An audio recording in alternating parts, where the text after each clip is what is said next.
Hello everyone, good morning, सुप्रभात, सत श्री अकाल, आदाब। कैसे हैं आप? आशा करती हूँ अच्छे होंगे, खुश होंगे, मस्त होंगे और पढ़ाई कर रहे होंगे। आपको पता है कि हम अभी जो डिस्कस कर रहे हैं, वो अपने क्लास 11th के पहले भाग को डिस्कस कर रहे हैं और मुझे बताने में ये बहुत अच्छा लग रहा है कि आज हम अपने क्लास 11th के भाग जो पहला था हमारा, उसके लास्ट टॉपिक को डिस्कस कर रहे हैं, जिसका नाम है भारत की वस्त्र परंपराएं। यानी कि यहाँ आज हम टेक्सटाइल पे बात करने वाले हैं, जिसमें आप देखेंगे जो हमारे भारत के विभिन्न जो पारंपरिक वस्त्र हैं, उनके बारे में हम चर्चा करेंगे। तो चलिए हम देखते हैं कि इस चैप्टर को पढ़ने का हमारा उद्देश्य क्या है, या फिर आप इस चैप्टर को पढ़ने के बाद क्या चीज़ें जान पाएँगे। ध्यान रखिएगा, ये जो आपका टॉपिक है, ये बहुत ही इम्पोर्टेंट है, चाहे वो आपके बंगाल का कांधा हो, चाहे चंदेरी हो, चाहे ब्रोकेड हो, चाहे चिकनकारी हो, कशीदाकारी हो, कशीदा हो, हर एक पर हम बात करने वाले हैं। तो बहुत ही इम्पोर्टेंट टॉपिक आपका चल रहा है और इसका लास्ट टॉपिक चल रहा है। वैसे मैं अपने कहे मुताबिक, आपको पता है कि मैं जो कमिटमेंट करती हूँ उसको मैं पूरा करती हूँ। जैसा मैंने आपको पहले कहा था कि मैं आपके टीजीटी, पीजीटी के सिलेबस को, यानी कि मेनली मेरा पर्पस था टीजीटी के जो सिलेबस है उसको कंप्लीट करवाना। तो आपके एग्ज़ाम से पहले मैंने आपको पूरी की पूरी थ्योरी करवाई थी। मैंने हर एक जो आपका थियरी थी पूरा उसका प्रैक्टिस सेट करवाया था। हर एक ब्रांच का फिर से मैंने टॉपिक वाइज़ भी करवाया था। इसी के साथ-साथ मैंने कई मॉडल पेपर भी करवाए थे। तो उम्मीद है कि इस बार भी हम एग्ज़ाम से पहले-पहले अपने एनसीईआरटी को अच्छी तरह से कवर कर लेंगे। और आप सभी से मेरी रिक्वेस्ट है कि जो पुरानी क्लासेस आपकी हो रखी हैं, उनको ज़रूर देख लीजिए, क्योंकि इतना समय हमारे पास नहीं है कि हम 2 महीने में सारी क्लासेस फिर से एक बार कर लें और अपनी एनसीईआरटी को भी कवर कर लें। तो आप सभी से यही रिक्वेस्ट है कि पुरानी क्लासेस ज़रूर देखिएगा, ठीक? वैसे जैसे-जैसे टॉपिक चलता है, मैं आपको बताती चलती हूँ कि कौन-सा टॉपिक आपको किस ब्रांच में मिलेगा, कौन से फ़ोल्डर में, ठीक? चलिए, जब हम बात करते हैं भारत की वस्त्र परंपराओं के बारे में, तो इसको पढ़ने का हमारा उद्देश्य क्या है? इस अध्याय को पढ़ने के बाद आप क्या समझ सकेंगे, हम ज़रा उस पर चर्चा करते हैं। तो हजारों वर्षों से भारत में बनाए जा रहे वस्त्र उत्पादों की विविधता की पहचान करने में, मतलब हम ये चीज़ समझ सकेंगे कि हजारों वर्षों से हमारे भारत में कौन-कौन से वस्त्रों का उत्पाद हो रहा है, इनका महत्व क्या है। इसी के साथ-साथ भारत में सूती, रेशमी, ऊनी कपड़ों के उत्पादन से संबंधित क्षेत्रों की पहचान करेंगे। आपने रेशम, आपने सूत यानी कि सूती कॉटन की बात की जा रही है, और ऊनी, इन तीनों रेशों के बारे में बहुत अच्छे से पढ़ा है। वैसे हमने इससे पहले वाले क्लास में इन रेशों के बारे में समझा था कि ये कहाँ से प्राप्त होने वाले रेशे हैं, इनकी लंबाई क्या होती है, इनको प्राप्त करने की विधियाँ क्या होती हैं। तो इन सब के बारे में हमने चर्चा किया था। और मैं आपसे पहले भी कह चुकी हूँ कि इनका जो बनाने का प्रोसेस होता है, यानी कि इनके मैन्युफैक्चरिंग प्रोसेस से क्वेश्चन बनते हैं। तो आप सभी टेक्सटाइल के फ़ोल्डर को खोलिएगा और इन तीनों के साथ-साथ लिनन, रेयॉन, नायलॉन, पॉलिएस्टर, इन सभी टॉपिक को कर डालिएगा।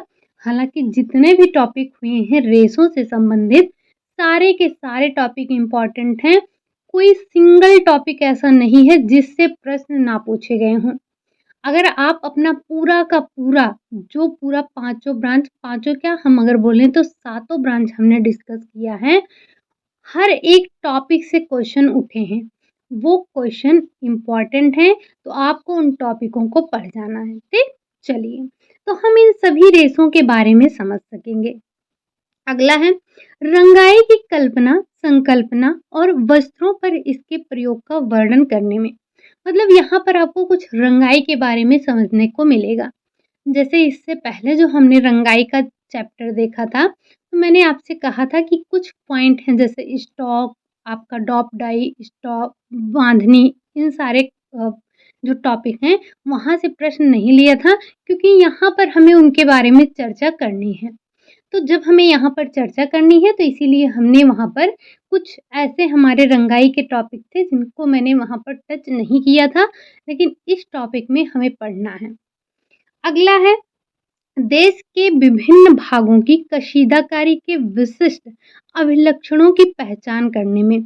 आप देखेंगे, आप हर एक जो राज्य है, मतलब हर एक राज्य नहीं लेकिन मैक्सिमम ऐसे राज्य हैं, जैसे मैं बात करूँ गुजरात, राजस्थान, उत्तर प्रदेश, जम्मू कश्मीर, बंगाल, कर्नाटक, यहाँ सबके हमें कुछ विशेष वस्त्रों को पढ़ना है। ठीक, मध्य प्रदेश हो गया आपका, तो हम इन सबकी विशेषताओं को पढ़ेंगे। इसी के साथ-साथ हमारे जीवन के सामाजिक, सांस्कृतिक और आर्थिक ढांचे के अंतर्गत वस्त्र उत्पादन की वर्तमान परंपराओं के महत्व की चर्चा करने में। मतलब हम ये देख सकेंगे इस अपने टॉपिक के माध्यम से कि हमारे जीवन में जो सांस्कृतिक, सामाजिक और आर्थिक ढांचे के अंतर्गत हम किस तरह से वस्त्रों का उपयोग करते हैं। जैसे आप जानते हैं कि जो हमारे यहाँ जैसे मैं कहूँ ब्रोकेड की बात कर लें, तो ये सब राजसी वस्त्र होते हैं। अगर आप चले जाइए, बनारस का हमारे ब्रोकेड है यानी कि उत्तर प्रदेश का, अगर वस्त्रों में 2 ही वस्त्र यहाँ पर इम्पोर्टेंट हो जाते हैं। एक तो बनारस का ब्रोकेड और दूसरा आपके लखनऊ की चिकनकारी। तो यहाँ उत्तर प्रदेश के लिए ये इम्पोर्टेंट है। आपको इसके मतलब किस धागे का प्रयोग होता है और मतलब कपड़ा किसका होता है, कैसी इसकी बुनाई होती है, सारी चीज़ें आपको पढ़ना है। तो इतनी डिटेल में तो यहाँ पर नहीं मिलेगा, लेकिन अब जब हम उत्तर प्रदेश का ही एग्ज़ाम दे रहे हैं, तो हमें इसको बहुत बारीकी से पढ़ना चाहिए। कौन-कौन से इसमें नमूने बनाए जाते हैं, कौन-कौन से टाँके लगते हैं, ये हमारे लिए बहुत इम्पोर्टेंट हो जाते हैं और हमें इन्हें ध्यान रखना होता है। तो यहाँ पर तो इतना डिटेल में हो नहीं पाएगा क्योंकि दिया नहीं गया है। तो इसके लिए आप क्या करेंगे, टेक्सटाइल का फ़ोल्डर खोलेंगे, वहाँ पर आपको भारत के पारंपरिक वस्त्र देखने को मिलेगा। तो आप वहाँ से जाकर उसको एक बार ज़रूर देखिएगा। ये आप ये समझ लीजिए कि मैं आपसे ये रिक्वेस्ट कर रही हूँ, हालाँकि ये मैं पर डे करती हूँ आपसे। तो चलिए अब थोड़ा-सा हम ये हमने देखा कि इस चैप्टर को पढ़ने का हमारा पर्पज़ क्या है। अब हम थोड़ा-सा इसके परिचय के बारे में देखते हैं, यानी कि इसका इंट्रोडक्शन दिया गया है। तो बहुत ही साधारण है क्या? इससे पहले के अध्याय में आपने देखा था हमारे इर्द-गिर्द के कपड़े, यानी कि फैब्रिक अराउंड अस, ये टॉपिक आपने पढ़ा था। हमने पढ़ा था वहाँ पर, इसके बारे में समझा था, वहाँ पर विभिन्न रेशों के बारे में पढ़ा था। इसी के साथ-साथ हमने प्रैक्टिस भी कर ली थी। तो आपने वहाँ पर इस टॉपिक को पढ़ा था। इसमें आपने वस्त्र उत्पादों की विविधता और उनके प्रयोग से परिचित आप हो चुके हैं, आप सभी ने इसके बारे में समझा है। इनके उपयोग और अगर हम कहें तो इनके विविधता से आप पहले ही परिचित हो चुके हैं। आपने कभी सोचा है कि कपड़े अस्तित्व में कैसे आए? नहीं सोचते हैं, हम सब नहीं सोचते हैं, बस हमें लगता है। हालाँकि अभी टेक्सटाइल हमने पढ़ रखा है, तो हमें बहुत अच्छे से पता है कि किस तरह से पहले इनकी खेती की जाती है, फिर इनको उगाया जाता है, उगाने के बाद इनको मतलब हर एक जो हमारा रेशा होता है उसका अलग-अलग प्रोसेस होता है। लेकिन फिर भी हमें इनको लाकर पहले रेशे में कन्वर्ट करते हैं। रेशे से हम धागा बनाते हैं, धागे से हम बुनाई करके कपड़ा बनाते हैं, फिर कपड़े से हम पहनने योग्य कपड़ा बनाते हैं। ये तो हम टेक्सटाइल पढ़ते हैं तो हम जानते हैं, लेकिन यहाँ पर आप सोचिए कक्षा 11 के बच्चे से बात की जा रही है, तो उसको तो इतना नहीं पता होगा। तो हम ये बहुत अच्छे से जान चुके हैं कि किस तरह से जो हमने कपड़ा पहन रखा है, किन प्रक्रियाओं से होने के बाद ये हमारे पास पहुँच रहा है। लेकिन आप एक आम आदमी से पूछिए जो टेक्सटाइल के बारे में नहीं जानता है, तो उसको नहीं पता चलेगा कि कपड़ा कैसे किन प्रक्रियाओं के द्वारा हम तक पहुँचता है। तो आपने कभी ये महसूस किया कि कपड़े किस तरह से अस्तित्व में आते हैं और इन्हें भारत में एक महत्वपूर्ण विरासत क्यों माना जाता है? कपड़े हमारे भारत की एक महत्वपूर्ण विरासत होते हैं। अगर ये कथन कारण में पूछा जाएगा तो इस बात को आप ध्यान रखेंगे, ठीक? यदि आप कभी किसी संग्रहालय में जाएँ तो अपने आपने एक अनुभव अवश्य देखा होगा, एक अनुभाग ज़रूर देखा होगा, जहाँ कपड़े और परिधान प्रदर्शित किए जाते हैं, मतलब कपड़े और जो आपके परिधान हैं, वो लगाए जाते हैं या रखे जाते हैं। और आपने ये भी महसूस किया होगा कि उस अनुभाग में प्रदर्शित वस्तुएँ अपेक्षाकृत कम होती हैं। कारण उसका क्या है? और वे उतनी पुरानी भी नहीं होती हैं जितने कि हमारे और वस्तुएँ होती हैं। जैसे आप देखेंगे कि गांधी जी का चश्मा भी आपको देखने को मिलेगा। ऐसे ही हमारे भारत के जो संग्रहालय में आप जाएँगे तो वहाँ पर बहुत सारी चीज़ें बहुत पुरानी-पुरानी आपको देखने को मिलेंगी। लेकिन वस्त्र आपको इतने पुराने नहीं देखने को मिलेंगे, क्योंकि वस्त्र और सामग्रियों की अपेक्षा जल्दी खराब होते हैं। आप वस्त्र पहनिए या ना पहनिए, या आपने कभी महसूस किया होगा कि आपका कोई ऐसा कपड़ा था जो आपने काफ़ी पहले ले रखा था, आपने उसको इस्तेमाल नहीं किया, लेकिन एक लंबे समय के बाद जब आपने उसको निकाला, वो फट गया, खराब हो गया, तो ये बहुत दिन तक नहीं चलते हैं। क्योंकि जो हमारे जैसे अस्थियाँ हो गई, पत्थर के धातु हो गए, ये सब इतनी जल्दी जो हैं मतलब जैसे अगर हम कहें तो इनकी तुलना में कपड़े बहुत जल्दी खराब हो जाते हैं। यद्यपि तथापि दीवार पर बने या फिर मूर्तियों पर कपड़े पहने हुए मानवचित्र दर्शाने वाले पुरातात्वीय अभिलेखों से पता चलता है कि मानव 20,000 वर्ष पहले भी वस्त्र बनाने की कला को जानता था। हमें ऐसे नहीं पता चलेगा अगर हम सोचें कि कोई ऐसा कपड़ा हो जो कि बहुत पुराना हो और हम उसको अब देख सकें, तो ऐसा नहीं हो सकता है क्योंकि वस्त्र जो हैं वो खराब हो जाते हैं। तो फिर हमें पता कैसे चला कि आज से 10,000, 15,000 या 20,000 पहले लोग वस्त्र के निर्माण को जानते थे या वस्त्र बनाने की कला को जानते थे? तो जो संग्रहालय में आपको बहुत पुरानी-पुरानी मूर्तियाँ मिलती हैं, उन पे आप देखेंगे वस्त्र पहनाए रहते हैं। तो इसी से हमें ये पता चलता है कि आज से जो 20,000 पहले मानव रहते थे, उनमें भी वस्त्र बनाने की कला थी, वो भी वस्त्र बनाते थे, पहनते थे। प्राचीन साहित्य के संदर्भों में गुफाओं तथा भवनों में दीवारों पर चित्रकारी से भी हमें उनके बारे में जानकारी मिलती है। जैसे ये सारी चीज़ें हम इतिहास से जान पाते हैं।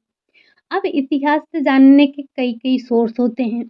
तो हम जब देखते हैं कि जो प्राचीन साहित्य की बात करते हैं, तो उसमें जो गुफाओं और दीवारों पर जो भी चित्रकारियाँ की जाती थी, आप ये सोचिए कि जैसे जो आप में से कोई आर्टिस्ट होगा, तो वो क्या करेगा? जो अभी हमारे प्रचलित भारत में, वर्तमान भारत में या जो आपने अपनी आँखों से देखा होगा, कुछ ऐसी चीज़ों को ही अपने चित्रकारी में समाहित करेगा। तो जब आज से 15,000 20,000 वर्ष के बाद जब लोग देखेंगे तो उनको ये पता चलेगा कि हाँ, इस समय पर लोगों को इस चीज़ का ज्ञान था। तो हमें बहुत सारी चीज़ें अपने इतिहास से देखने को मिलती हैं। हम वहीं से समझ पाते हैं कि लोगों के पास किन-किन चीज़ों का ज्ञान था। जैसे आपको पता है कि कुछ अगर हम इतिहास की बात करते हैं, तो हमें वहीं से पता चलता है कि जो पूर्वज थे उनको लोहे का ज्ञान था। उनको तांबे का ज्ञान था, पीतल का ज्ञान था।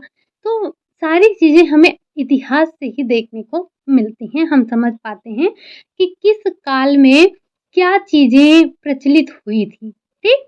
तो ये हम इतिहास में देखते हैं और हमें समझ में आता है कि जो आज के 20,000 वर्ष पूर्व लोग थे, वो अपना वस्त्र बनाना जानते थे, ठीक?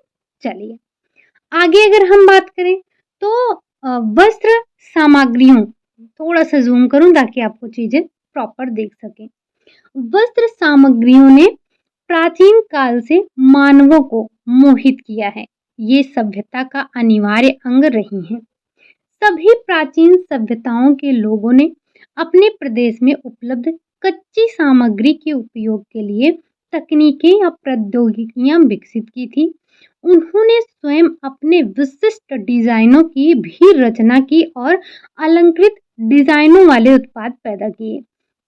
कहने का मतलब कि हमारे पास जो कच्चे माल थे उनका उपयोग करके हमने ये जो तकनीकी थी उनके उपयोग के लिए हमने तकनीकी और या प्रौद्योगिकियाँ विकसित की और उनसे विभिन्न डिज़ाइन, विभिन्न रचनाओं की तरह रचनाएँ करके अलंकृत डिज़ाइनें भी हमने बनाई थी। तो इन सब का उपयोग तो हम करते आ रहे हैं और आप जानते हैं कि ये सिर्फ़ प्राचीन काल में ही नहीं, आप देखेंगे तो वर्तमान युग में भी कपड़े हमें मोहित करते हैं।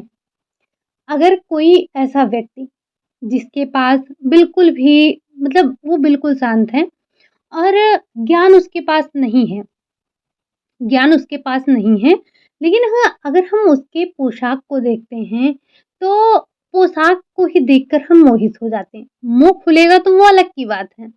लेकिन वहीं कोई कितना भी विद्वान है, अगर उसके कपड़े ऐसे हैं जो देखने में बिल्कुल भी अच्छे नहीं लग रहे हैं, तो हम वो कितना भी ज्ञानवान क्यों ना हो, हम उसकी कद्र नहीं करते हैं। आप देखेंगे जहाँ पर जैसे 4 लोग हैं, अगर सबके कपड़े अलग-अलग हैं, तो जिसका कपड़ा बहुत महँगा होगा, शाइनिंग उसमें अच्छी होगी, हमें बहुत ही मोहित करते हैं वो कपड़े। अब आप दुकान पे ही ले लीजिए, आप दुकान पर जाते हैं तो कुछ ऐसे कपड़े होते हैं, महँगे हों, हमारे बजट से बाहर हों, हम ले ना सकें वो अलग की बात है। लेकिन वो हमारा ध्यान अपनी तरफ खींच ही लेते हैं। तो ये सिर्फ़ प्राचीन काल की बात नहीं है, ये वर्तमान में भी ऐसा होता है कि लोग कपड़ों की तरफ मोहित होते हैं। ठीक? चलिए, ये हमने थोड़ा-सा इतिहास समझा या इसके इतिहास नहीं कह सकते हैं, हमने थोड़ा-सा इसका परिचय देखा कि किस तरह से वस्त्र हमारे लिए उपयोगी हैं या हम वस्त्रों का उपयोग कैसे करते हैं प्राचीन काल में। ये वस्त्र किस तरह से हमने उपयोग करना सीखा। ठीक? चलिए, अब भारत के ऐतिहासिक परिप्रेक्ष्य की बात कर लेते हैं। भारत के अगर हम ऐतिहासिक परिप्रेक्ष्य की बात करें तो भारत में परिष्कृत वस्त्रों का उत्पादन उतना ही प्राचीन है जितना भारतीय सभ्यता। हम वस्त्रों को आज से नहीं सजा रहे हैं। परिष्कृत का मतलब आप समझ रहे होंगे, सज्जा से है, फिनिशिंग से है। तो भारत में जो सज्जा करना है वस्त्रों की, ये प्राचीन इतना प्राचीन है जितना कि हमारे भारतीय सभ्यता है। ऋग्वेद तथा उपनिषद में, अगर हम बात करें ऋग्वेद और उपनिषदों में विश्व की सृष्टि का वर्णन करते हुए कपड़े का प्रयोग एक प्रतीक के रूप में किया गया है। ये पॉइंट आप थोड़ा-सा ध्यान रखेंगे कि किस आपसे अगर पूछा जाए कि किस वेद में या किस उपनिषद में अगर बात किया जाए या कहाँ वर्णन मिलता है इसका, तो आप ध्यान रखेंगे ऋग्वेद और उपनिषदों में इसका मतलब वर्णन आपको देखने को मिलता है। इन ग्रंथों में विश्व को देवताओं द्वारा बुना गया कपड़ा कहा गया है। जैसे जो ऋग्वेद है और जो उपनिषद है हमारा, इसमें विश्व को देवताओं द्वारा बुना गया कपड़ा कहा गया है। तो ये आपके क्वेश्चन के जगह बनते हैं, क्वेश्चन आपसे पूछा जा सकता है। पृथ्वी पर प्रकाश और अंधकार वाले दिन और रात की तुलना जुलाहों के करघे में शटल की गति से की गई है। शटल का नाम आपने सुना था, हमने इससे पहले जब कक्षाओं में पढ़ा था टेक्सटाइल के बारे में, वहाँ पर करघे की बात की थी। करघे के 5 मुख्य भाग होते हैं। एक आपने देखा था वार्प बीम, एक आपने देखा था क्लॉथ बीम, एक आपने देखा था रीड, हैडल और हार्नेस। ये 5 आपने मुख्य भाग इसके देखे थे। इनके कार्यों को इनको ध्यान रखेंगे। तो जो अगर पृथ्वी पर प्रकाश और अंधकार वाले जो दिन रात की तुलना है, वो जुलाहों के करघे में शटल की गति से की गई है। आप शटल का मतलब समझ रहे होंगे। शटल क्या होता है? जैसे जो आपका वार्प बीम होता है, ये अगर मैं यहाँ पर एक छोटा-सा करघा बनाऊँ तो ये आपका 2 बेलन लगा होता है। ये आपका होता है वार्प बीम और ये आपका होता है क्लॉथ बीम। यहाँ पर आपका ताना लगा होता है, शटल के माध्यम से हम बाना ऐसे डालते हैं, ठीक? और उसके बाद रीड का क्या काम होता है? रीढ़ इसको ठोक पीट कर सही करने का काम करता है। हार्नेस की सहायता से ही आप एक हार्नेस इसमें लगा होता है, फ्रेम होता है, जिसमें छिद्र होते हैं और उन्हीं छिद्रों के माध्यम से होकर ये हमारा भराई का धागा जाता है। ठीक? तो आप शटल को समझ चुके होंगे आप। आगे बात करते हैं, बुनाई सबसे पुरानी कला है और महीन कपड़े के उत्पाद बहुत पुराने समय से बनाए जाते हैं। ये जो बारीक कपड़े हैं वो बहुत पुराने समय से बनाए जा रहे हैं, आज से नहीं बनाए जा रहे हैं। कपड़े के टुकड़े और टेराकोटा तकले या फिर कांस्य की सुइयां भी जो मोहनजोदाड़ो में खुदाई के स्थल पर मिली हैं, इस बात का प्रमाण है कि भारत में सूत की कताई, बुनाई, रंगाई और कशीदाकारी की परंपराएं कम से कम 500 वर्ष पुरानी हैं। एक्चुअली आप एक बात नोटिस करिएगा, कभी-कभी जब हम देखते हैं कि हमारे टेक्सटाइल में, यानी कि हमारे होम साइंस में, टेक्सटाइल की बात नहीं करते हैं, जब इस तरह से मोहनजोदाड़ो या इतिहास के कुछ शब्दों को समाहित किया जाता है, तो हम सोचते हैं कि ये कहाँ से आया? मतलब किस तरह से हमारे इतिहास यहाँ पर आ रहे हैं, तो आप समझ सकते हैं कि ये इतिहास का ज़िक्र आपके होम साइंस में क्यों होता है, क्योंकि ये क्लास 11th-12th में दिए होते हैं, इसीलिए यहाँ से प्रश्न हमसे पूछे जाते हैं। ठीक? तो हम एक बार फिर से इस लाइन को पढ़ते हैं और समझने की कोशिश करते हैं कि क्या कह रहा है। यहाँ से एक पॉइंट आप ध्यान रखेंगे क्या? अगर आपसे पूछा जाए कि कपड़े के टुकड़े और टेराकोटा तकले तथा कांस्य की सुइयां आपको कहाँ से मिलती हैं, तो आप ध्यान रखेंगे मोहनजोदाड़ो में मिली थी। मोहनजोदाड़ो में जब खुदाई हो रही थी तो वहां पर मिली थी। अब इससे पता ये चलता है कि भारत में सूत की कताई, बुनाई, रंगाई और कशीदाकारी के जो परंपराएं हैं वो कम से कम 5000 वर्ष पुरानी हैं। तो हमें जब वहां पर मिली तो हमें ये पता चला कि ये 5000 वर्ष पुरानी है कम से कम। आपको जो साक्ष्य मिलते हैं वो सारे के सारे इतिहास, मतलब जैसे इतिहास में ही आपको ये देखने को मिलते हैं। ठीक? चलिए, रंग का पता लगाने और वस्त्र सामग्री पर, विशेषता सूती सामग्री पर उसके प्रयोग की तकनीक में निपुणता हासिल करने वाला प्राचीन सभ्यताओं में पहला भारत ही था। तो अगर आपसे पूछा जाए खुदाई की बात, मतलब कपड़े के टुकड़े या टेराकोटा तकले या फिर कांस्य की सुइयों की बात की जाएगी, तो आप मोहनजोदाड़ो का नाम लेंगे। अगर रंग का पता लगाने और वस्त्र सामग्री में सूती सामग्री, इन सब पर प्रयोग करने की बात, निपुणता हासिल करने की बात, रंगाई की बात की जाती है, तो आप ध्यान रखेंगे, रंगाई नहीं, यहाँ पर हम बात कर रहे हैं किसकी, जो हमारी तकनीकी है, या जैसे हम सूती वस्त्रों के प्रयोग की बात करते हैं, इसकी जो सामग्रियाँ मिलती हैं, ये सब आपको भारत में देखने को मिलती हैं। रंगाई और छपाई वाले सूती कपड़ों का निर्यात अन्य राष्ट्रों को किया जाता था। मतलब हमारे यहाँ से सूती वस्त्रों का क्या करते थे, हम निर्यात करते थे, बाहर भेजते थे। वे अपने पक्के रंगों के लिए प्रसिद्ध थे। प्राचीन जो प्राचीन साहित्य है, यानी कि ग्रीक और लैटिन में उनका उल्लेख मिलता है। जैसे भारतीय कपड़ों का रंग उतना ही चिरस्थायी है जितना कि बुद्धिमानी। ये आप ध्यान रखेंगे, अगर आपसे कभी पूछा जाए कि कथन कारण में आ सकता है कि भारतीय कपड़ों का रंग उतना ही चिरस्थायी है जितना कि बुद्धिमानी। यह कहाँ पर कहा गया है, या आपसे पूछा जाए कि ये कहाँ पर उल्लेखित है, तो आप बताएंगे प्राचीन साहित्य में। ठीक? ग्रीक और लैटिन की बात की जाती है। तो ये थोड़ा इसके इतिहास को लेकर बात की जा रही है। आगे हम देखते हैं। आगे है, ज्ञान इतिहास की पूरी अवधि के दौरान, ज्ञात जो हमारा इतिहास है उसकी पूरी अवधि के दौरान सूत यानी कि कॉटन की बात की जा रही है। रेशम और ऊन से बनाए गए भारतीय कपड़ों की उत्कृष्टता की प्रशंसा के उल्लेख मिलते हैं। वे अपने कपड़े की विशिष्टताओं के लिए और बुनाई, पक्की रंगाई, छपाई, कशीदाकारी द्वारा उन पर बनाए गए डिज़ाइनों के लिए भी प्रसिद्ध थे। तो ये सारे टर्म आपको मिलेंगे कि रंगाई क्या है, छपाई क्या है, कशीदाकारी क्या है, ये सारे जो टॉपिक हैं अभी इसी में आपको पढ़ने को मिलेंगे।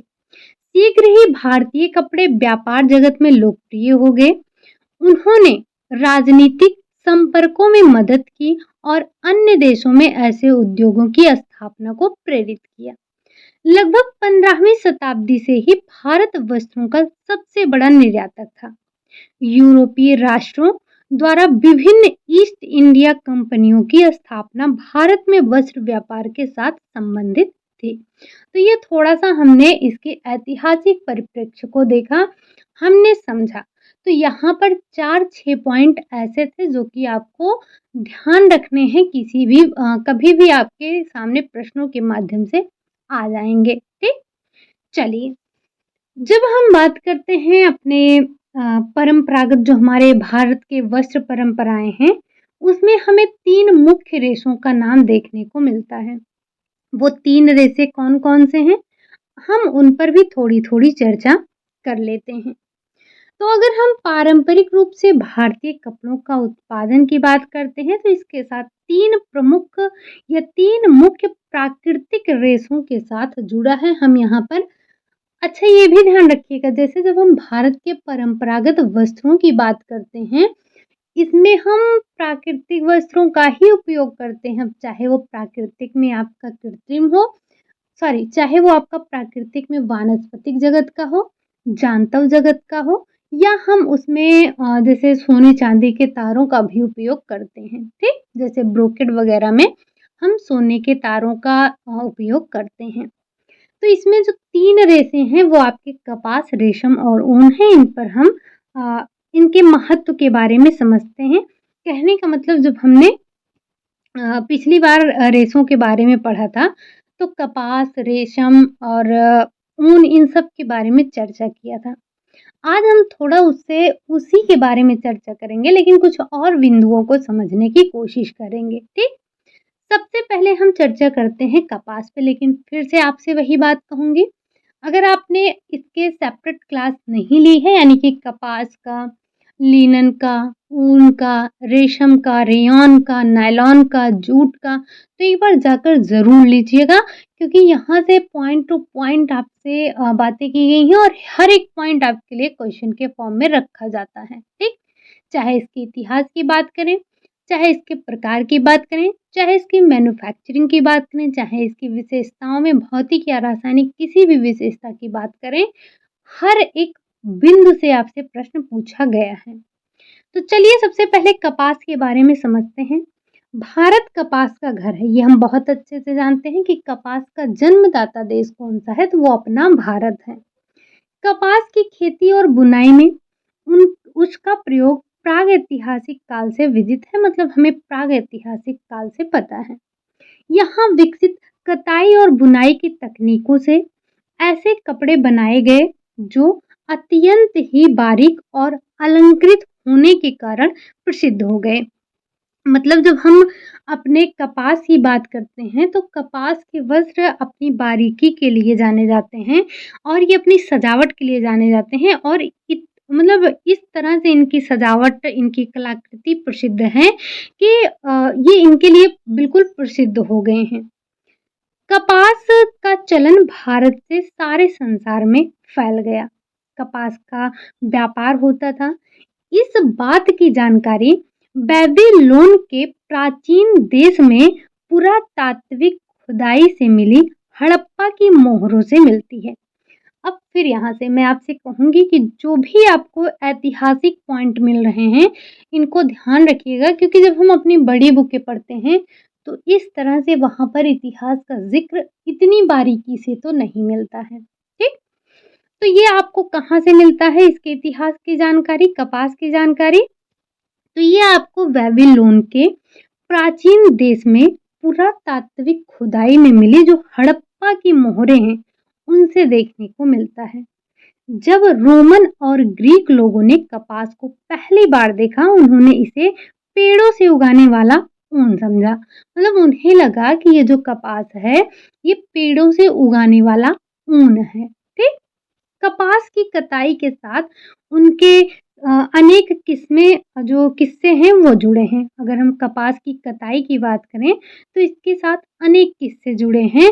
ढाका में, अब जो बांग्लादेश है, ढाका में सबसे बारीक कपड़ा जिसे हम मलमल खास या शाही मलमल बनाया गया। ये ढाका का मलमल आपने सुना होगा, ढाका का मलमल। तो इसमें भी कई प्रकार होते हैं। जब हम ढाका के मलमल की बात करेंगे, आपने देखा होगा, अगर आप जो हमने भारत के पारंपरिक वस्त्रों की चर्चा की थी, अगर आपने वो क्लास देखी होगी, तो वहाँ पर आपने ये ढाका का मलमल ज़रूर देखा है, क्योंकि हमने चर्चा की है। तो जो हमारा ढाका का मलमल है, ये अपनी बारीकी के लिए प्रसिद्ध है। इसी के बारे में किंवदंतियाँ हैं, यानी कि कहावतें हैं कि इसे हम एक अंगूठी के पूरे थान का कपड़ा जो है, वो अंगूठी से निकाल सकते हैं, माचिस की डिबिया में रख सकते हैं, ठीक?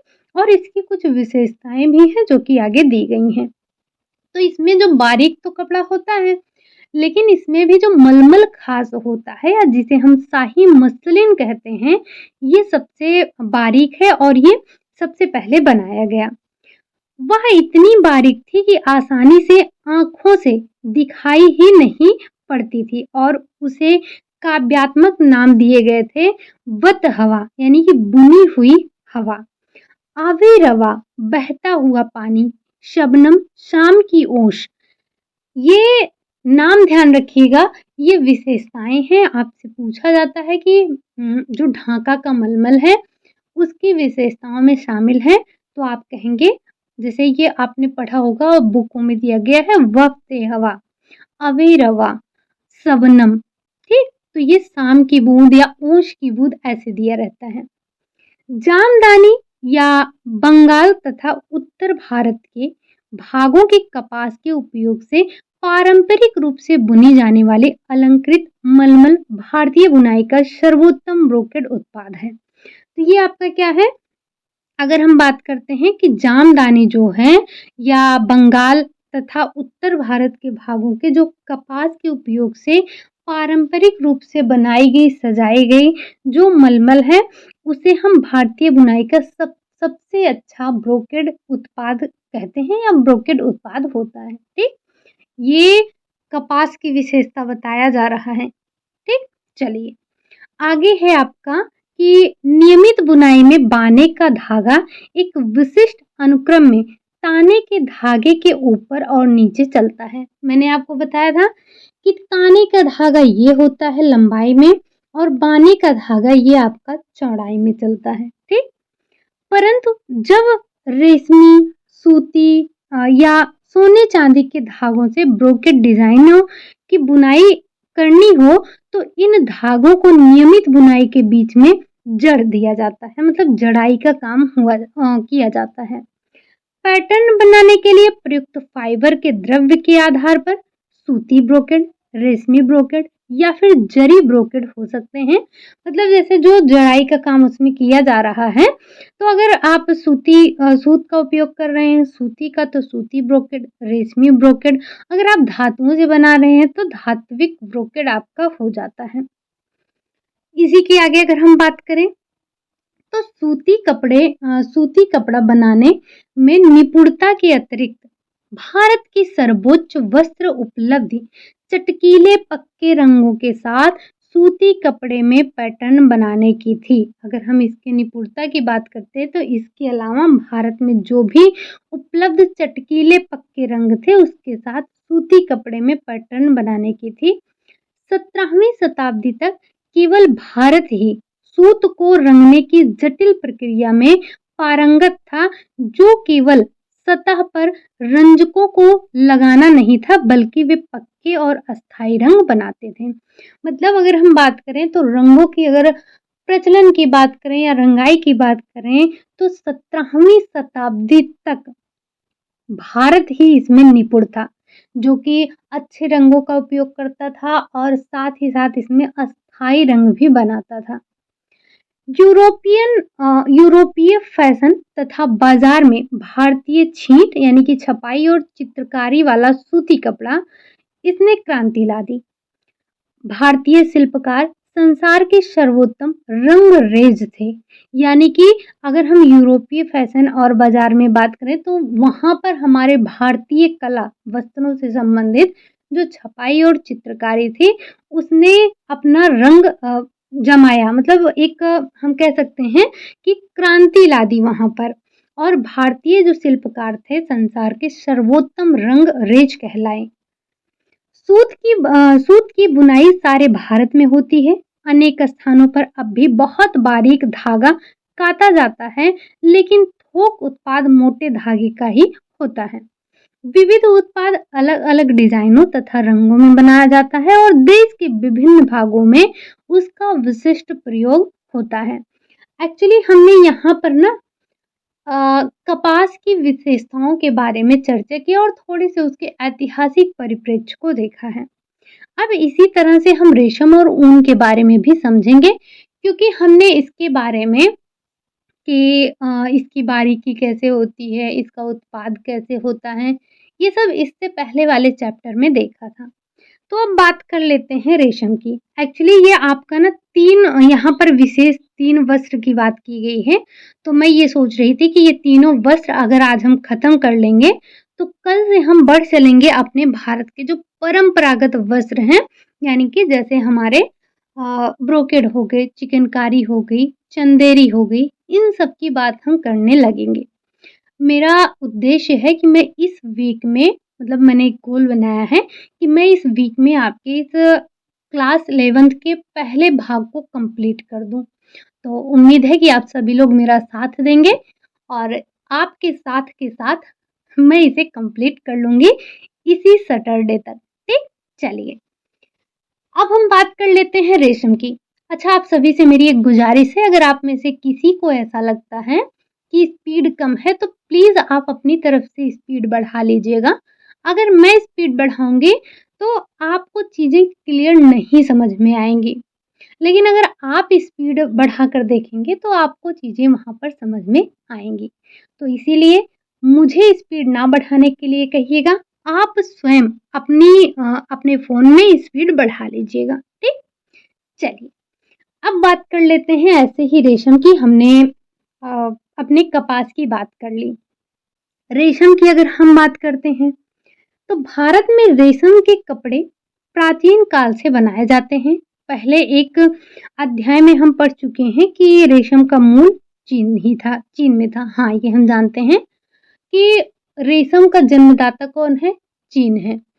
रेशम की देवी किसे कहा जाता है? तो वो सी लिंग ची को कहा जाता है। इसी के साथ साथ वस्त्रों की रानी किसे कहा जाता है? तो रेशम को कहा जाता है। ये कुछ पॉइंट हैं जो कि ना जाने कितनी बार कितने एग्जाम में पूछे जा चुके हैं। इनफैक्ट आपके होम साइंस के अलावा भी अगर हम इसको देखें तो ये आपके एसएसटी में भी पूछा जाता है कि कपास का उत्पादक देश कौन सा है, सफेद सोना किसे कहते हैं, सुनहरा रेशा किसे कहते हैं।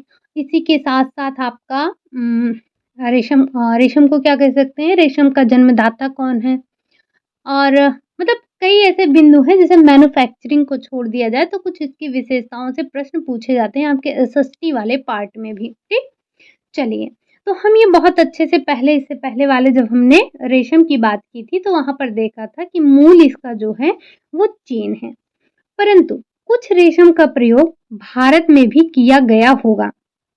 रेशम की बुनाई का उल्लेख ईसा पूर्व 3री शताब्दी में हमें मिलता है। भारत यानी कि भारतीय तथा चीनी रेशम में भेद किया गया है। भारतीय तथा चीनी रेशम में भेद किया गया है। रेशम के बुनाई केंद्र राज्यों की राजधानियों, तीर्थ स्थलों और व्यापार केंद्रों के निकट विकसित हुई हैं। बुनकरों के प्रवास से अनेक नए केंद्र विकसित और स्थापित हुए। हमारे देश के विभिन्न प्रदेशों में रेशम की बुनाई की विशिष्ट शैलियां हैं। कुछ महत्वपूर्ण केंद्र आपको देखने को मिलेंगे, यहाँ पर हम देखते हैं। ठीक, चलिए, अगर अब यहाँ पर हम थोड़ा सा बात करेंगे किसकी, तो यहाँ पर आ जाता है हमारा उत्तर प्रदेश की बात कर लेते हैं सबसे पहले, फिर पश्चिम बंगाल, गुजरात, ऐसे करके हम बात कर लेते हैं। एक्चुअली टॉपिक थोड़ा-सा लंबा हो रहा है, बट हम एक बार इनको देख लेते हैं, ठीक? अगर हम बात करते हैं उत्तर प्रदेश की, तो उत्तर प्रदेश में वाराणसी की विशेष शैलियों में बुनाई की एक प्राचीन परंपरा है। उसका अत्यंत लोकप्रिय उत्पाद ब्रोकेड या फिर किम ख्वाब है। ध्यान रखिएगा, इसी वाराणसी के जो हमारे वाराणसी की जो बुनाई की शैली है उसे हम ब्रोकेड या फिर किम ख्वाब के नाम से जानते हैं। इसकी शोभा एवं लालित्य और कपड़े की भारी कीमत ने इसे किमख्वाब नाम दिया, जिसका अर्थ है ऐसी वस्तु जिनका या जिसका आदमी सपने में भी नहीं देख सकता, या ऐसा कपड़ा जो प्रायः सपने में भी दिखाई नहीं देता, या स्वर्णिम। यही आपका इसका मतलब होता है किम ख्वाब। एक्चुअली जब आप और बुकों में देखेंगे तो आपको ये भी देखने को मिलेगा, किम ख्वाब का मतलब सपनों से कम नहीं। तो मतलब ये इतनी कॉस्टली होती है कि जिसको हम सपने में भी नहीं देख पाते हैं, ब्रोकेट की बात करें तो, ठीक? ये आगे आपको और थोड़ा डिटेल में पढ़ने को मिलेगा। पश्चिम बंगाल की बात करें अगर हम, तो पश्चिम बंगाल अपनी रेशम की बुनाई के लिए पारंपरिक रूप से प्रसिद्ध है। पश्चिम बंगाल के बुनकर जामदानी बुनकर जैसे करघे का प्रयोग कर रेशमी ब्रोकेड की साड़ी बनाते या बुनते हैं। कहाँ पर? पश्चिम बंगाल में, जिसे बालूचर बूटादार कहते हैं। जब आप पश्चिम बंगाल की वस्त्रों को पढ़ेंगे तो वहाँ पर ये सारे नाम आपको ध्यान देने होंगे, और आपको ये भी देखना है कि किस कपड़े का उपयोग हो रहा है। तो यहाँ पर आप रेशमी वस्त्र की बात कर रहे हैं। यह शैली मुर्शिदाबाद जिले में बालूचर नामक स्थान से शुरू हुई थी। अब वाराणसी में भी इसे सफलतापूर्वक बनाया जा रहा है।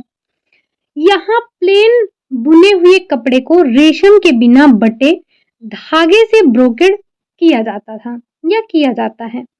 इन साड़ियों की सबसे बड़ी विशेषता उनका पल्लू है। ये पल्लू विशेषता क्या है? तो उनमें अनोखे डिजाइन होते हैं जो वीर कथाओं, शाही दरबार, घरेलू दृश्य, यात्रा के दृश्य में सवारों या पालकियों के साथ दिखाए जाते हैं। ये जो आपके साड़ियों के किनारे पल्लू होते हैं, इसमें कोई ना कोई, जैसे एक प्रकार से हम कह सकते हैं, थीम रखी जाती है। जैसे आपने देखा कि वीरों की कथाएँ वहाँ पर, मतलब जैसे हम वीरों की कथाएँ एक चित्रों के माध्यम से बनाया जाता है, बुनाई करके बनाया जाता है, या फिर शाही दरबार वहाँ पर लगा होता है, या वहाँ पर घरेलू कुछ दृश्य बना दिए जाते हैं, या किसी यात्रा के दृश्य में सवारों या पालकियों के साथ दिखाए जाते हैं, मतलब पालकी ले जाते हुए लोग दिखेंगे। तो कुछ इस तरह से दृश्य उसमें पल्लू में देखने को मिलते हैं। किनारे तथा पल्लू में आम के मोटिफ का बहुत प्रयोग किया जाता है। अगर हम बात करें अब गुजरात की, तो हमने 2 बात कर ली, एक उत्तर प्रदेश की बात कर ली, दूसरा हमने पश्चिम बंगाल की बात कर ली। अब बात करते हैं गुजरात। तो गुजरात ने किम ख्वाब होना चाहिए एक्चुअली, किम ख्वाब की अपनी शैली विकसित की है। भड़ौच और खंबात में बहुत बारीक वस्त्र बनाए गए थे। ये ध्यान रखिएगा, पूछा जाता है कि बहुत ही, अगर हम पूछें कि किम ख्वाब की शैली जो गुजरात में बनाई जाती है, तो उसमें सबसे बारीक आपका कहाँ बनाया जाता है? तो हो सकता है आपको कच्छ दे दे, सौराष्ट्र दे दे, भड़ौच दे दे, खंबात दे दे, तो नाम इसका आप थोड़ा-सा ध्यान रखेंगे कि क्या दिया गया है, जो भारतीय शासकों के दरबारों में लोकप्रिय थे। अहमदाबाद की अशावली साड़ियाँ अपनी सुंदर ब्रोकेड किनारियों और पल्लुओं के लिए प्रसिद्ध हैं। तो अगर आपसे पूछा जाए अशावली साड़ियाँ कहाँ की हैं, तो अहमदाबाद की हैं। एक्चुअली कुछ ऐसी साड़ियाँ होती हैं जो हमारी बड़ी बुकों में नहीं दी गई हैं, तो यहाँ से हमें उनको ध्यान रखना होता है, ठीक? उनमें भव्य सोने चांदी की धात्विक पृष्ठभूमि होती है, जिस पर रंगीन धागे से पैटर्न बुने जाते हैं और कपड़े पर मीनाकारी जैसी छवि आ जाती है। तो मीनाकारी क्या है? ये एक्चुअली मुझे अभी याद नहीं आ रहा है, आई थिंक राजस्थान के, यानी कि जो राजस्थान में आरपीएससी ग्रेड सेकंड होता है या प्रोफेसर वाला जो एग्ज़ाम हुआ था, वहाँ पे ये क्वेश्चन पूछा गया था, मीनाकारी वाला, ठीक? चलिए, तो पैटर्न में मानवों, पशुओं तथा पक्षियों के मोटिफ प्रायः बना दिए जाते हैं, क्योंकि वे गुजराती लोक परंपरा के अभिन्न अंग हैं। तो आपसे अगर पूछा जाए कि जो यहाँ से कई बिंदु एक्चुअली आपको ध्यान रखने लायक हैं। तो गुजरात में जो किम ख्वाब शैली विकसित है, उसमें सबसे बारीक वस्त्र कहाँ बनाए जाते हैं? तो आप भड़च और खंबात का नाम ध्यान रखेंगे। अशावली साड़ियाँ कहाँ की हैं? तो आप बताएँगे अहमदाबाद की हैं। साथ ही साथ इसमें किसका प्रयोग किया जाता है? तो सोने-चांदी का प्रयोग किया जाता है, जिसमें रंगीन धागों से पैटर्न भी बने होते हैं। इसी के साथ-साथ कपड़े पर मीनाकारी की छवि होती है। अगर आपसे पूछा जाए कि ये मीनाकारी छवि कहाँ बनाई जाती है, तो भी आप नाम ध्यान रखेंगे कि इसी गुजरात में जो किंग-ख्वाब शैली होती है, बनते हैं मीनाकारी, ठीक? और इसमें पशु-पक्षियों के चित्र भी बनाए जाते हैं, ठीक? तो यहाँ से गुजरात से अगर हम बात करें तो यहाँ से कई बिंदु हमारे सामने आए हैं, जो कि मैंने बताया कि मीनाकारी का ज़िक्र आपके राजस्थान में हुआ था। अब मुझे याद नहीं आ रहा है कि वो पीजीटी में था या फिर आपके प्रोफ़ेसर वाले में था, कहीं पर था। ये आई थिंक 2024 का जो एग्ज़ाम हुआ था वहाँ पर पूछा गया था, 24 या 25 एग्ज़ैक्ट मुझे पता नहीं है। चलिए, अब हम तमिलनाडु की बात कर लेते हैं। तो तमिलनाडु में कांचीपुर प्राचीन काल से दक्षिण भारत में ब्रोकेड बुनाई का एक प्रसिद्ध केंद्र है।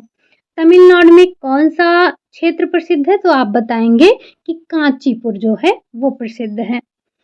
पारंपरिक साड़ियों में ब्रोकेड वाले भव्य पल्लू के साथ पक्षियों और पशुओं के मोटिफ होते हैं।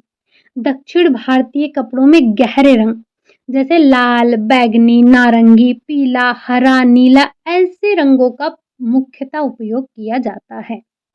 महाराष्ट्र और औरंगाबाद के निकट गोदावरी नदी के किनारे स्थित पैठन दक्कन प्रदेश का एक प्राचीनतम नगर है। यह किनारियों और मोटिफों के लिए सोने की जड़ाऊ बुनाई वाली रेशम की विशेष साड़ियों के लिए प्रसिद्ध है। कहाँ की? दक्कन के जो आपके पैठन दक्कन प्रदेश का एक प्राचीनतम नगर है, महाराष्ट्र में औरंगाबाद के निकट गोदावरी नदी के किनारे है। ये पूरी लाइन आप ध्यान रखेंगे, कुछ भी पूछा जा सकता है यहाँ से, ठीक? अब पैठन में प्रयुक्त टेपेस्ट्री बुनाई सजावटी बुनाई की प्राचीनतम तकनीकी है। यह घनी बुनाई वाले अपने सुनहरी कपड़े के लिए जानी जाती हैं। झिलमिलाती सुनहरी पृष्ठभूमि में लाल, हरे, गुलाबी तथा बैंगनी रंग बनाए गए। विभिन्न पैटर्न जैसे बूटे, जीवन वृक्ष, विशिष्ट कलियां और फूलों की किनारियां मणियों की तरह इसमें चमकते हुए आपको दिखाई देते हैं। तो ये थोड़ा सा हमने इसके बारे में बात किया। यहाँ पर एक शब्द आया टेपेस्ट्री, क्या है ये? तो टेपेस्ट्री बुनाई असमतल बनाने के सिद्धांत का प्रयोग करती है, अतः बहुरंगी धागों का इस्तेमाल किया जा सकता है, फलस्वरूप कपड़ा दोनों ओर से एक जैसा दिखाई देता है। तो इसमें अगर हम बात करें जो टेपेस्ट्री बुनाई होती है, इसकी बुनाई के बाद कपड़ा आपको दोनों साइड से एक जैसा दिखाई देता है, उल्टा सीधा आपको समझ में नहीं आएगा। सूरत, अहमदाबाद, आगरा, दिल्ली, आपका बुरहानपुर और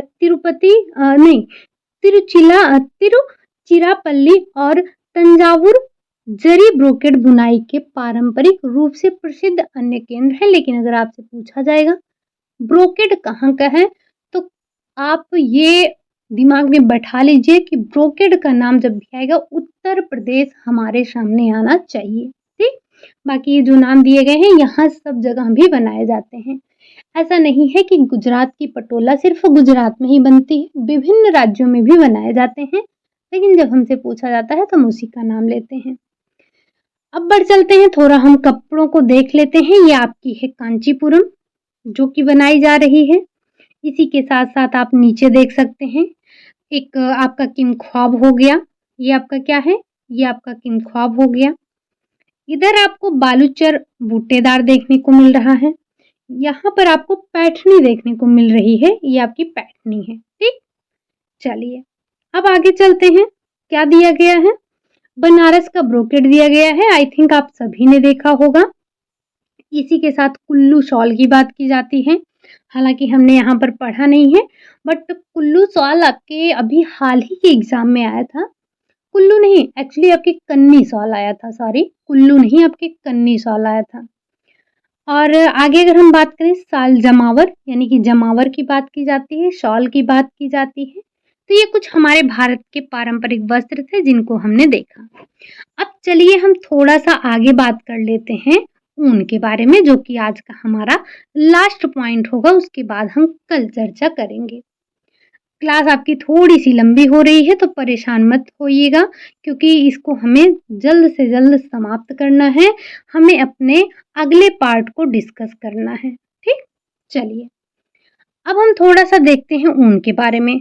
तो अब इसके भी थोड़े से इतिहास पर चर्चा करेंगे, क्योंकि इसके बनाने की कुछ विधियों वगैरह के बारे में हमने पहले ही देख रखा है, ठीक? चलिए, अगर हम बात करते हैं इसके ऊन के बारे में, तो ऊन का विकास शीतकाल प्रदेश के साथ जुड़ा है। हम कब ऊन का प्रयोग करते हैं? ठंडियों के मौसम में करते हैं, तो इसका जुड़ाव भी ठंडे प्रदेशों से होगा। लद्दाख की पहाड़ियाँ, जम्मू और कश्मीर, हिमाचल प्रदेश, उत्तर प्रदेश, पश्चिम बंगाल की पहाड़ियाँ, कुछ उत्तर पूर्वी राज्य, पंजाब, राजस्थान और मध्य तथा पश्चिम भारत के कुछ स्थान, जहाँ पर ठंडी पड़ती है, वहाँ पर इन सब का विकास, इनका उपयोग किया जाता है। भारत में विशेषतः बालों का प्रयोग किया गया है, अर्थात भेड़ या किसी अन्य जानवर जैसे पहाड़ी बकरियों, खरगोशों, ऊँटों, इन सब के बाल का उपयोग किया जाता है। जब आपने टेक्सटाइल डिस्कस किया था, वहाँ पर ऊन का जब टॉपिक आया था, आई थिंक हमने 2 पार्ट में या 3 पार्ट में देखा था। तो आपने देखा था ना, सिर्फ़ हम जो ऊन है उसको हम सिर्फ़ भेड़ों से ही नहीं, बल्कि भेड़, बकरी, खरगोश और तमाम प्रकार के ऐसे जानवर हैं, 200 कुछ हमने प्रजातियों के बारे में सुना था कि 200 कुछ प्रजातियाँ हैं, जिनसे हम बाल प्राप्त करते हैं, लेकिन मुख्यतः इन्हीं का नाम आता है कि जैसे भेड़ हो गया और आपके खरगोश हो गया, बकरी हो गई, ऊँट हो गए, इन्हीं सब का उपयोग ज़्यादा हम करते हैं। ऊन के सबसे पुराने संदर्भ में पहाड़ी बकरियों और कुछ हिरण जैसे जानवरों के प्राप्त बहुत बारीक बाल का उल्लेख आपको देखने को मिलता है। 11वीं सदी का कश्मीरी साहित्य उस अवधि के बहुरंगी ऊनी कपड़ों की बुनाई की पुष्टि करता है। 14वीं शताब्दी में फारसी प्रभाव के कारण शालों का उत्पादन होने लगा। इस विधि उसने विविध रंगों तथा पेचीदा पैटर्नों में अत्यंत जटिल टेपेस्ट्री बुनाई का उपयोग किया। अभी आपने इससे पहले टेपेस्ट्री का नाम सुना था। सर्वोत्तम शालें पश्मीना और सहतूत पहाड़ी बकरियों के बालों से बनाई गई। सर्वोत्तम शाल कौन सी है? पश्मीना है। इस कला को प्रोत्साहित करने का श्रेय मुगल सम्राटों को जाता है। इस तरह कश्मीर की शालें विश्वविख्यात हो गईं। सबसे जो विश्वविख्यात मिंक का कोट है वो विक्यूना से बनाया जाता है, ठीक? छपाई वाले सूती कपड़ों की तरह 18वीं शताब्दी से यह निर्यात की प्रमुख मद बन गई। भारत में शालों पर कशीदाकारी भी की जाने लगी। शालों के डिजाइन कश्मीर के प्राकृतिक सौंदर्य को चित्रित करती हैं। आम का मोटिफ, जिसे पेशली भी कहते हैं, असंख्य रूपों तथा वर्ण संयोजनों में दिखाई देता है।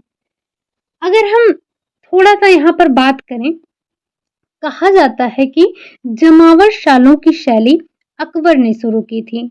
तो आपसे पूछा जा सकता है कि जमावर शैली की शुरुआत किसने की थी? अकबर ने की थी। ये लंबी शालें इस प्रकार डिजाइन की जाती थी कि वे पोशाक बनाने के लिए भी उपयुक्त हों।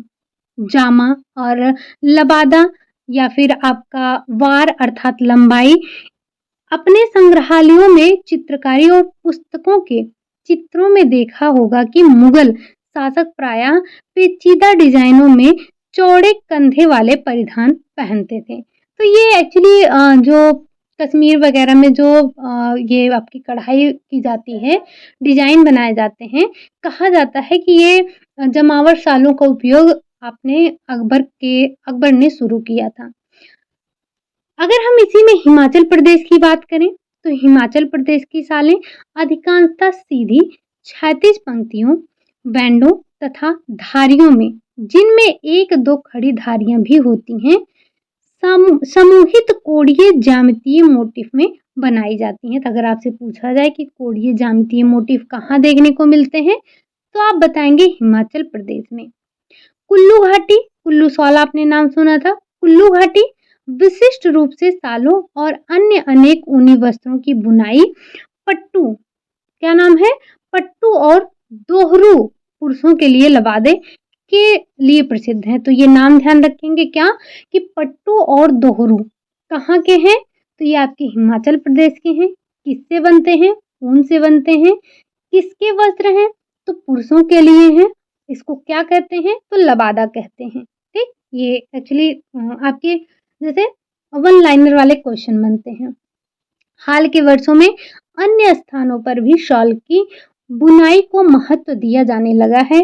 पंजाब में अमृतसर, लुधियाना, उत्तराखंड और गुजरात का विशेष उल्लेख किया गया है। तो ये कुछ हमारे स्टेट दिए गए हैं जिनमें हम बात करते हैं कढ़ाई वगैरह की। ठीक, शॉल की कढ़ाई वगैरह की बात की जाती है।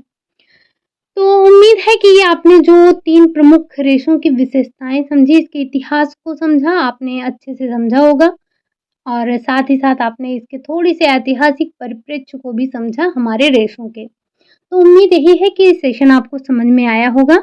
बाकी अब हम कल की चर्चा, जो कल की हमारी क्लास होगी, उसमें हम रंगाई के बारे में बात करेंगे। देन जो हमारे वस्त्र हैं, जैसे कि कशीदाकारी हो गया, पैठनी हो गया, पैठनी क्या, चंदेरी हो गया, चिकनकारी हो गया, कशीदाकारी हो गया, कशीदा हो गया, कांथा हो गया, ये सारे आपके एक-एक टॉपिक दिए गए हैं। तो मे बी इन्हें भी पढ़ने में हमें 2 दिन का समय लेना पड़ेगा।